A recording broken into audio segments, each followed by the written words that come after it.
Let's go to Sheldon. You're on 97 on the ticket. Hi, Sheldon. Hey, how you doing? Good. I wanted to bring up a different criticism to Goff than what everybody is saying, how he's unathletic, how he can't do this. The reason why I was thinking he wasn't worth the money was because how much wobbly balls he throws, how he throws behind the receivers, and these receivers are just doing these great catches a lot of the times.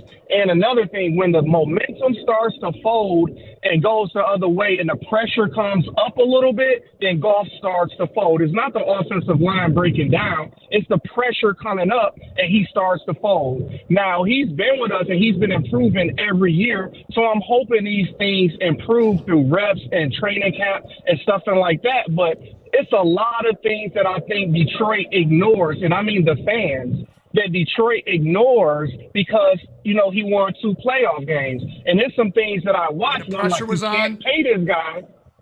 Yes, go ahead. When the pressure was on and he won the playoff games?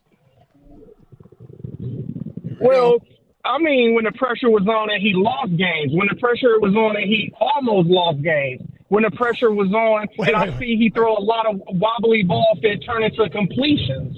But they're wobbly balls. I would say this. He does throw an ugly pass. And I think we've even talked to him about it, and he's admitted it. But you know what the ugly pass does? It gets to where it has to get, and it's still a catchable pass. It may not look pretty, but it's right there. Lions hadn't won a playoff game in 30 years. The Rams were chipping away at a lead. The Lions got the football back. There was 2 minutes to go. They were one completion away from sealing the deal and putting the game away, and Goff delivered a pattern right to Amon-Ra St. Brown on a choice route where Amon-Ra and Goff were on the same page. He delivered right on the money for the kill shot that ended the game to kill a playoff streak, a drought that had lasted for 30 years. And you say when the pressure is on, he doesn't make the throw. I didn't say that he doesn't make the throw. I said when the pressure is on, he starts throwing more wobbly balls and he gets really, really nervous. And it was a couple games where he did that, where the Lions could have came back. San Francisco when he delivered the ball right to Josh Reynolds on a crossing pattern, right in the breadbasket, and he dropped it. Or when he threw it over St. Brown's head, and he threw it over the other receiver's head. He threw it over their head. It wasn't just those 2 incompletions that receiver dropped. Those two are big ones, though. Those 2 are big ones. I mean, the one was on 4th down, the other was on 3rd and 5 or whatever it was. It would have been 2 first downs.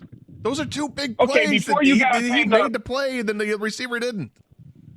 Before you hang up, this is what I really mean. What I really mean is Goff did do what it took to win the 2 playoff games. I'm not going to lie. He did what it takes. I'm just afraid of those things that I brought up going the opposite way this season or next season when we playing against better competition. Fair enough. Your concern is he doesn't throw that his pass is wobbly. And, yeah, his pass is wobbly at times, but you shouldn't care about it if it gets to the receiver on time. That's all that matters. Can a receiver catch the ball? Yes. Yes, he can. When they're playing against better competition, better than the teams that they would play like in the playoffs. When they play the really good teams, the ones that are too good for the playoffs.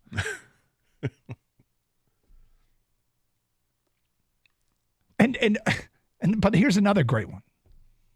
Oh, you mean it's harder to do as well against better competition? That's true of everyone. Absolutely everyone. Do you think last year that it's any different for anybody else when they're playing against a better team? It's tougher. That is a constant. That is a constant. You know what he's going to have to do to convince guys like that he's really good? He's going to have that come from behind moment in the playoffs. His own drive, his John Elway drive or his Joe Montana drive. He's going to have to do one of those to really convert those people. Because what he's never going to be able to do is run. We know that. But he didn't bring that up.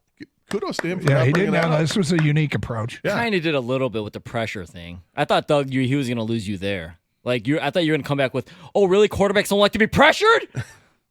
Well, but some quarterbacks respond better than others when the pressure is on. But Jared Goff was just fine. He had kill shot throws against Kansas City to open the season. He had a kill shot throw to beat Green Bay in Green Bay when they were trying to make the playoffs.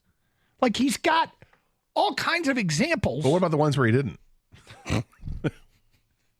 If you're only going to look at the ones that didn't work out, then yes, you're right. Yep. Nice if job. you only look at the ones that he didn't, if you look at all of his incompletions, none of them were complete, guys. That's a great point. That's a great point.